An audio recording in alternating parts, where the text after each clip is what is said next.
সরকারি চাকরিতে কোটা বাতিলের দাবিতে আজও উত্তাল দেশের বিভিন্ন বিশ্ববিদ্যালয়।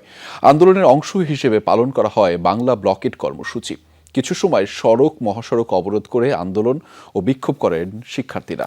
সিলন ফ্যামিলি ব্লেন্ডের কড়ালিকার আর সতেজ স্বাদের পারফেক্ট ব্লেন্ডে স্বপ্নেরা মেলুক টানা।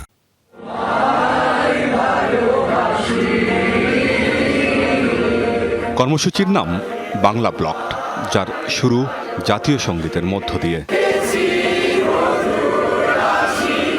সরকারি চাকরিতে 2018 সালের পরিপত্র পুনর্বহালের দাবিতে বিক্ষোভ মিছিল ও অবস্থান কর্মসূচি পালন করে শাহজালাল বিজ্ঞান ও প্রযুক্তি বিশ্ববিদ্যালয়ের শিক্ষার্থীরা। বিকেলে কিছু সময়ের জন্য সিলেট সুনামগঞ্জ আঞ্চলিক মহাসড়ক অবরোধ করে এই কর্মসূচি পালিত হয়।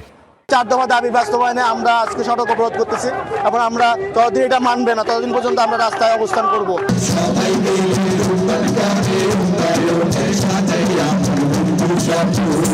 প্রতিবাদ সভা ও সাংস্কৃতিক অনুষ্ঠানের মাধ্যমে বিক্ষোভ কর্মসূচি পালন করেছে রাজশাহী বিশ্ববিদ্যালয়ের শিক্ষার্থীরা। ক্যাম্পাসে গানে গানে কোটা সংস্কারের দাবি জানায় তারা।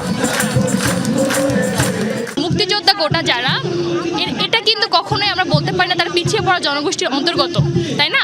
একই সাথে পোষ্য কোটা, যতদিন পর্যন্ত না আমরা আমাদের যৌক্তিক দাবি আদায় করতে পেরেছি ততদিন পর্যন্ত আমরা ক্লাসে ফিরবো না। কোটা প্রথা বাতিলের দাবিতে আজও চট্টগ্রামের 16 শহর এলাকায় সড়ক অবরোধ করে বিক্ষোভ করে আন্দোলনরত শিক্ষার্থীরা। দাবি আদায় না হওয়া পর্যন্ত প্রতিবাদ চালিয়ে যাওয়ার ঘোষণা তাদের।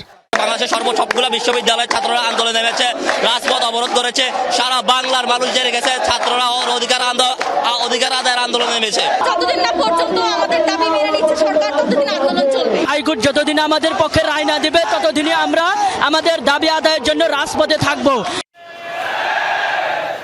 জাহাঙ্গীরনগর বিশ্ববিদ্যালয়ের শিক্ষার্থীরা ঢাকা আরিচা মহাসড়ক অবরোধ করে কোটা বাতিল করে 2018 সালের পরিপত্র বহালের দাবি তাদের। একইভাবে ঢাকা চট্টগ্রাম মহাসড়ক অবরোধ করে বিক্ষোভ করেছে কুমিল্লা বিশ্ববিদ্যালয়ের ছাত্রছাত্রীরা। এছাড়া পাবনা বিজ্ঞান ও প্রযুক্তি বিশ্ববিদ্যালয়, কুষ্টিয়া ইসলামিক বিশ্ববিদ্যালয়, জামালপুরে শেখ ফজিলাতুন্নেসা প্রযুক্তি বিশ্ববিদ্যালয় সহ বিভিন্ন পাবলিক বিশ্ববিদ্যালয়ের শিক্ষার্থীরা কোটা বাতিলের দাবিতে মিছিল সমাবেশ করেছে। আমিন বাবু, যমুনা নিউজ।